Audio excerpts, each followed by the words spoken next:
കൃഷ്ണ ഗുരുവായൂരപ്പ നമസ്കാരം. എല്ലാവർക്കും അടുത്തൊരു വീഡിയോയിലേക്ക് എല്ലാവർക്കും സ്വാഗതം. വിഷ്ണു സഹസ്രനാമത്തിലെ അടുത്ത കുറച്ച് നാമങ്ങൾ, അതിൻ്റെ അർത്ഥമൊക്കെ നോക്കാം.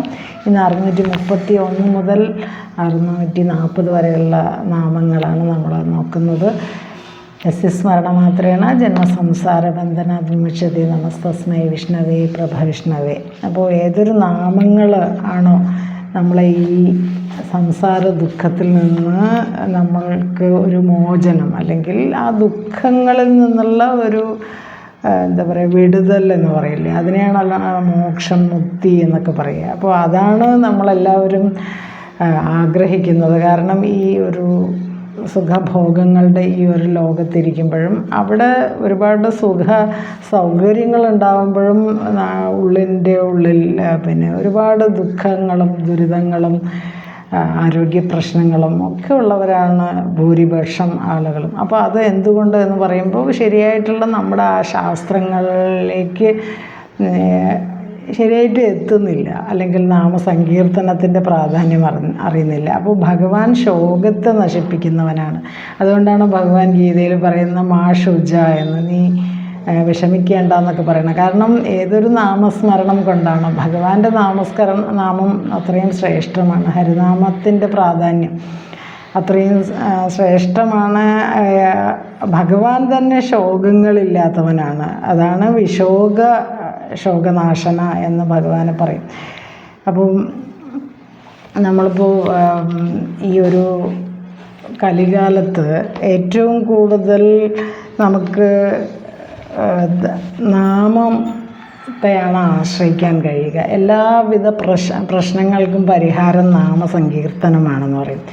കലിയുഗം എന്ന് പറയുന്ന ഒരു ദോഷങ്ങളുടെ ഒരു സാഗരമാണ്. ആ ഒരു സാഗരത്തിൽ എല്ലാവരും കൈകാലിട്ട് അടിക്കുക എന്നൊക്കെ പറയില്ലേ, ആ ഒരു രീതിയിൽ പോകുമ്പോൾ ആ ഒരു ബുദ്ധിമുട്ടുകളുടെ നടുവിൽ തന്നെയാണ് മനുഷ്യ സമൂഹം. അപ്പം എന്തെങ്കിലുമൊക്കെ പലതരത്തിലുള്ള ബുദ്ധിമുട്ട്, ഒരുപാട് സുഖങ്ങൾ വരുമ്പോൾ അതിനുള്ളിൽ ഒരുപാട് കുരുക്കുകളുമുണ്ട്. അതാണ് അതിൻ്റെ ഒരു സത്യം. അപ്പോൾ ആ ഒരു സാഗരമാണ് കലിയുഗം, ദോഷങ്ങളുടെയും സാഗരമാണ്. അതുകൊണ്ടാണ് സംസാര സാഗരത്തെ തരണം ചെയ്യാൻ ഭഗവാൻ എന്ന് പറയുന്ന തോണി തന്നെ നമുക്ക് ഉപയോഗിക്കണമെന്ന് പറയുന്നത്. അതുകൊണ്ടാണ് പിന്നെ ഭാഗവതത്തിലെ അവസാനത്തെ ശ്ലോകത്തിൽ പറയുന്ന നാമസങ്കീർത്തനം യസ്യ സർവപാപ പ്രണാമോ ദുഃഖശമന തം നമാമി ഹരിം പരം എന്ന്. അതുകൊണ്ട് തന്നെയാണ് നമ്മൾ ഭക്തിയുടെ 9 പടികൾ ഭാഗവതത്തിൽ പറയുന്നത്. ശ്രവണം, കീർത്തനം, വിഷ്ണുർ എന്നൊക്കെ പറഞ്ഞ് തുടങ്ങുന്നുണ്ട്. അതിന് കാരണം ശ്രവണവും കീർത്തനവുമാണ്. ശ്രവണം, കീർത്തനം, മനനം, നാമസ്മരണം.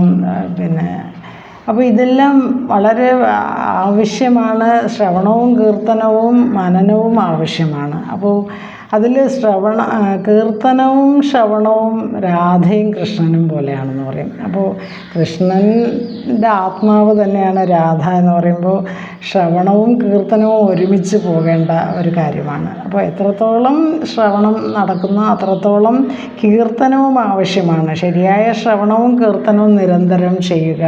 അതുകൊണ്ടാണ് ഭഗവത് നാമങ്ങൾ, ലീലകൾ ഒക്കെ സർവ ഭയങ്ങളിൽ നിന്നും പാപഭയാപഹം എന്നാണ്. പാപങ്ങളും നശിക്കുന്നു, ഭയവും നശിക്കുന്നു. അല്ലെങ്കിൽ പറയും വിശോകനാശനം. അത് വിഷ്ണു സഹസ്രനാമത്തിൽ ഇന്ന് തന്നെ നമ്മൾ നോക്കുന്ന ഭാഗമാണ്. ശോകങ്ങളെ ഇല്ലാതെയാക്കുന്നു, അതുപോലെ തന്നെ ശോകങ്ങളെ നശിപ്പിക്കുന്നു. അതുകൊണ്ടാണ് വിഷ്ണു സഹസ്രനാമത്തിൽ പറയുന്ന യസ്യ സ്മരണമാത്രേണ ജന്മസംസാര ബന്ധനാത് വിമുച്യതേ നമസ്തസ്മൈ വിഷ്ണവേ പ്രഭവിഷ്ണവേ എന്ന്. അങ്ങനെ ഉള്ള അത്രയും ഗംഭീരമായിട്ടുള്ള ഈ ഒരു നാമസങ്കീർത്തനം, അതായത് വിഷ്ണു സഹസ്രനാമ സങ്കീർത്തനം, അത് ആരാണോ ചെയ്യുന്നത് ആള് എല്ലാം ഈ ശോകങ്ങളിൽ നിന്ന് മോക്ഷം ഇവിടെ ജീവിച്ചിരിക്കുമ്പോൾ തന്നെ നേടുന്നു എന്ന് പറയുന്നു. നാമവും കൃഷ്ണനും ഒന്ന് തന്നെയാണെന്ന് പറയുന്നു. അത് ശരിക്കും എക്സ്പീരിയൻസ് ചെയ്യുന്ന ആൾക്കാണ് ഭഗവാന്റെ പ്രസൻസ് അനുഭവിക്കാൻ കഴിയുക. ഹരി നാമത്തെ പോലെ മധുരമായിട്ട് മറ്റൊന്നും ഇല്ല എന്ന് പറയുന്നു. അത്രയ്ക്കും പാവനമാണ് ഹരിനാമം എന്നും, അത് വെറുതെ ചൊല്ലിയാൽ പോലും അതിന് ശക്തിയുണ്ട് എന്നും. അതുകൊണ്ടാണ് അജാമിളൻ തൻ്റെ അവസാന സമയത്ത് യമദൂതന്മാർ അജാമിളനെ കൊണ്ടുപോകാൻ വന്നപ്പോൾ അത്രയ്ക്കൊന്നും ഭക്തനൊന്നും ആയിരുന്നില്ല. പക്ഷെ തൻ്റെ അവസാനത്തെ പുത്രന് നാരായണൻ എന്നാണ് പേരിട്ടിരുന്നത്. അപ്പോൾ നാരായണ എന്ന് വിളിച്ചപ്പോൾ തന്നെ യമദൂതന്മാർ അവിടുന്ന് പോയി. വിഷ്ണു പാർഷദന്മാർ, ഭഗവാന്റെ പാർഷദന്മാർ അവിടെ അജാമിളൻ്റെ രക്ഷയ്ക്കായിട്ട് എത്തി എന്ന് പറയുന്നുണ്ട്. അപ്പോൾ ഇങ്ങനെയാണ് ഭഗവാൻ വളരെ പ്രയാസങ്ങളിൽ നിന്ന് ഭക്തരെ രക്ഷിക്കുന്നത്. അപ്പോൾ പിന്നെ ഇവിടെ നമുക്ക് ഭഗവാന്റെ നാമങ്ങൾ, ഈ വിഷ്ണു സഹസ്രനാമങ്ങൾ ഡെയിലി അതിരാവിലെ ചൊല്ലുന്നതാണ് ഏറ്റവും നല്ലത്. അപ്പോൾ ഇന്ന് നമ്മൾ നോക്കുന്ന ഭാഗം 631 മുതൽ 640 വരെയുള്ള നാമങ്ങളാണ്. അതിൽ ഭൂഷ്യോ ഭൂഷണോ ഭൂതർ വിശോകശോക നാശന അർച്ചിഷ്മാനർച്ചിത കൊമ്പോ വിശുദ്ധാത്മാ വിശോധനഃ അനിരുദ്ധോ പ്രതിരഥ പ്രദ്യുമ്നോനിത വിക്രമഃ, ആ ഒരു ശ്ലോകങ്ങളുടെ ഇടയിലാണ് ഈ 631 മുതൽ 640 വരെയുള്ള നാമങ്ങൾ വരുന്നത്. അപ്പോൾ എന്താണ് പറയുന്നത്? 631 ശ്ലോകം നാമം പറയുന്നത് വിശോക, പരമാനന്ദം തന്നെ രൂപമായ ഭഗവാൻ, യാതൊരു വിധത്തിലുള്ള ശോകവുമില്ലാത്ത ഭഗവാന് ശോകമില്ല. അതാണ് വിശോക. വിശോക എന്നുള്ളതിന് സ്പ്ലിറ്റ് ചെയ്ത് പറയുകയാണെങ്കിൽ വിഗത പ്ലസ് ശോക, വിഗത പ്ലസ് ശോക. വിഗതം, ശോകം വിഗതമായിട്ടുള്ള, ശോകമില്ലാതെയായിട്ടുള്ള, ശോകം പോയിട്ടുള്ള. അപ്പോൾ ഭഗവാൻ യാതൊരുവിധം ശോകവുമില്ലാത്ത, ശോകം ഇല്ലാത്ത സ്വരൂപമാണ് എന്ന്. ഇനി 632 ശോകനാശന, ശോകത്തെ നശിപ്പിക്കുന്നവൻ ഭഗവാൻ. സ്മരണ കൊണ്ട് തന്നെ ഭഗവാൻ ഭക്തരുടെ എല്ലാതരം ശോകത്തെയും ഭഗവാൻ നശിപ്പിക്കുന്നു. അതാണ് സ്മരണ മാത്രേണ ജന്മസംസാര ബന്ധനാത് വിമുച്യതേ നമസ്തസ്മൈ വിഷ്ണവേ പ്രഭ വിഷ്ണവേ എന്ന് പറയുന്നത്. ഇനി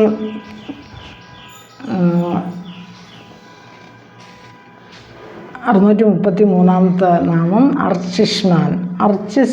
അർച്ചിഷുള്ളവൻ അർച്ചിസ്, അതായത് തേജസ്, ശോഭ, പ്രകാശം, പ്രകാശകിരണം, ഇതൊക്കെയാണ് അർച്ചിസ് എന്ന് പറയുന്നത്. ഇതെല്ലാം പ്രകാശമുള്ളതായിട്ടാണ് ഈ പ്രപഞ്ചത്തിൽ നമുക്ക് ഏതൊക്കെയാണ് ഈ തരത്തിലുള്ള പ്രകാശ രൂപത്തിൽ കാണുന്നത്? സൂര്യൻ, ചന്ദ്രൻ, നക്ഷത്രങ്ങൾ, മിന്നലുകൾ, അഗ്നി, ഇതൊക്കെ പ്രകാശരൂപമാണ്. ഈ പിന്നെ മിന്നാമിനുങ്ങ് വരെ പ്രകാശരൂപം ഉള്ള ചെറിയ ജീവിയാണ്. അങ്ങനെ വരുമ്പോൾ ഈ പ്രകാശം ഭഗവാന്റെ തേജസ്സിൻ്റെ അല്പമാത്രമാണ് എന്ന് പറയുന്നു. അപ്പോൾ ആ ഭഗവാന്റെ തേജസ് എന്തായിരിക്കും? അതിൻ്റെ അല്പമാത്രമാണ് ഈ ഇവയിലെല്ലാം നമ്മൾ കാണുന്നത്. അതാണ് യഥാദിത്യഗതം തേജ ജഗദ്ഭാസയതേകിലും യക്ഷന്ദ്രമസി യച്ഛാഗ്നോ തത്തേജോ വിദ്ധിമാമകം എന്ന് ഭഗവാൻ 15ാമത്തെ ചാപ്റ്ററിൽ 12ാമത്തെ ശ്ലോകത്തിൽ പറയുന്നുണ്ട്.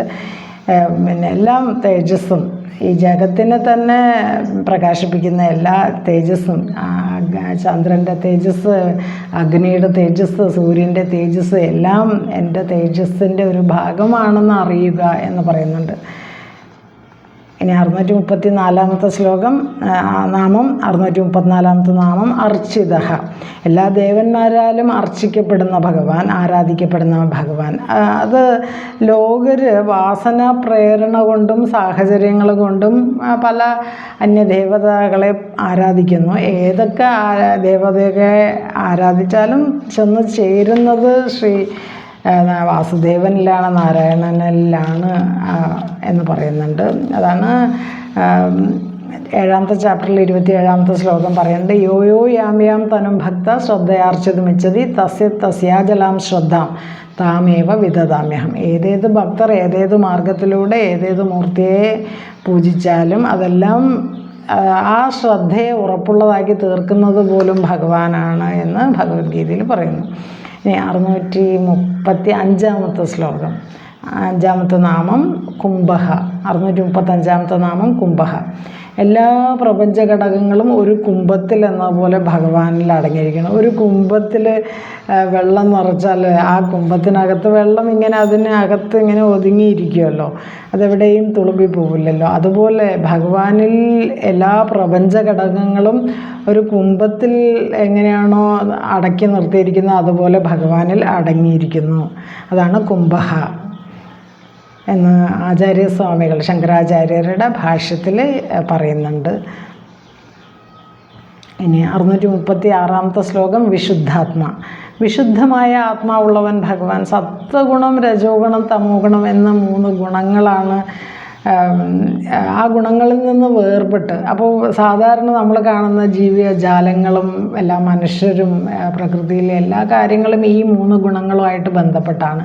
ഈ 3 ഗുണങ്ങളുടെ ഏറ്റക്കുറച്ചിലാണ് പലതരം സ്വഭാവങ്ങളും ഒക്കെ ആയിട്ട് നമ്മൾ ഈ പ്രപഞ്ചത്തിൽ കാണുന്നത്. എന്നാൽ ഇതിൽ നിന്നൊക്കെ വേർപെട്ട് ഗുണാതീതനായിട്ട് ഭഗവാൻ വിശുദ്ധാത്മാവായിട്ട് വർത്തിക്കുന്നു. അതാണ് വിശുദ്ധമായ ആത്മാവുള്ളവൻ. അപ്പോൾ ഈ 3 ഗുണങ്ങളും വരുമ്പോൾ അവിടെ വിശുദ്ധിയില്ല. 3 ഗുണങ്ങളിൽ നിന്നും വേർപെടുമ്പോഴാണ് വിശുദ്ധാത്മാ എന്ന് പറയുന്നത്. ഇനി അപ്പോൾ പിന്നെ ഭഗവാൻ എല്ലായിടത്തും വ്യാപിച്ചിരിക്കുന്ന ഒരാകാശം, അത് സൂക്ഷ്മമായി ഇരിക്കുന്നു. അതിൽ പക്ഷെ ഒന്നും ഒട്ടില്ല. ആകാശം എല്ലായിടത്തും വ്യാപിച്ചിരിക്കുന്നു. അത് സൂക്ഷ്മമാണ് ആകാശം. മനസ്സ് സൂക്ഷ്മമാണ്, കാണാൻ കഴിയില്ല. ബോധം സൂക്ഷ്മമാണ്, കാണാൻ കഴിയില്ല. അതുപോലെയാണ് ആകാശവും സൂക്ഷ്മമാണ്, കാണാൻ കഴിയില്ല. അതുപോലെ തന്നെയാണ് ഭഗവാനും പരമാത്മസ്വരൂപമാണ്, അതിനെയും കാണാൻ കഴിയില്ല എന്നാണ് നമുക്കതിൽ നിന്ന് മനസ്സിലാക്കേണ്ടത്. അതാണ് വിശുദ്ധമായ ആത്മാവോടുകൂടിയ ഭഗവാൻ. ഇനി 637 വിശോധന. എല്ലാ വസ്തുക്കളെയും ജീവന്മാരെയും ശുദ്ധമാക്കുന്നു, അതുകൊണ്ട് വിശോധനൻ. സ്മരണ മാത്രം കൊണ്ട് തന്നെ ഭഗവാൻ ഭക്തരെ പാപവിമുക്തമാക്കി തീർക്കുന്നു, വാസനാവിമുക്തമാക്കി ശുദ്ധീകരിക്കുന്നു എന്നർത്ഥം. അപ്പോൾ വിശോധനൻ എന്ന് പറയുമ്പോൾ എല്ലാ വസ്തുക്കളെയും ശുദ്ധമാക്കുന്നു, അതാണ് വിശോധനൻ. പാപവിമുക്തമാക്കുന്നു, വാസനാവിമുക്തമാക്കി ശുദ്ധീകരിക്കുന്നവൻ വിശോധനൻ. ഇനി 638-ാമത്തെ നാമം അനിരുദ്ധ. അനിരുദ്ധ കാലദേശങ്ങൾക്കോ അസുരശക്തികൾക്കോ പ്രതിരോധിക്കാനാകാത്ത ചൈതന്യം, അതാണ് അനിരുദ്ധൻ. അത് ചതുർവ്യൂഹത്തിൻ്റെ ഒരു സ്വരൂപമാണ് അനിരുദ്ധ. ഇനി 639-ാമത്തെ നാമം അപ്രതിരത. പ്രതിരതനായിട്ട് ആരുമില്ലാത്തവൻ, അതായത് പ്രതിപക്ഷമായിട്ട് ആരുമില്ലാത്തവൻ. ഭഗവാന് ആരുമില്ല പ്രതിപക്ഷം. ഭഗവാൻ അത്രയും സർവശക്തനാണ്.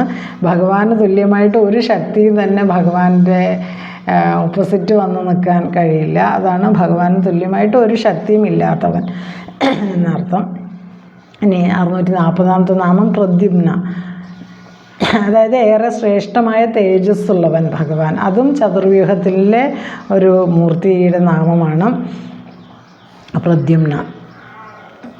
അപ്പോൾ ഇങ്ങനെ 631 മുതൽ 640 വരെയുള്ള നാമങ്ങളാണ് നമ്മളൊന്ന് നോക്കിയത്. അത് വരുന്ന ശ്ലോകങ്ങൾ: ഭൂഷയോ ഭൂഷണോ ഭൂതിർവിശോകശോക നാശന അർച്ചിഷ്മാനർച്ചിത കുംഭോ വിശുദ്ധാത്മാ വിശോധന അനിരുദ്ധ പ്രതിരഥ പ്രദ്യുമ്നോമിത വിക്രമ.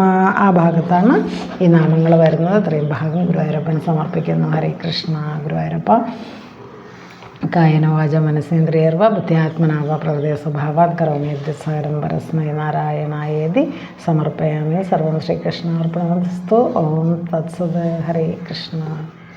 വീണ്ടും അടുത്തൊരു വീഡിയോയിൽ കാണുന്നവരെ നന്ദി, നമസ്കാരം.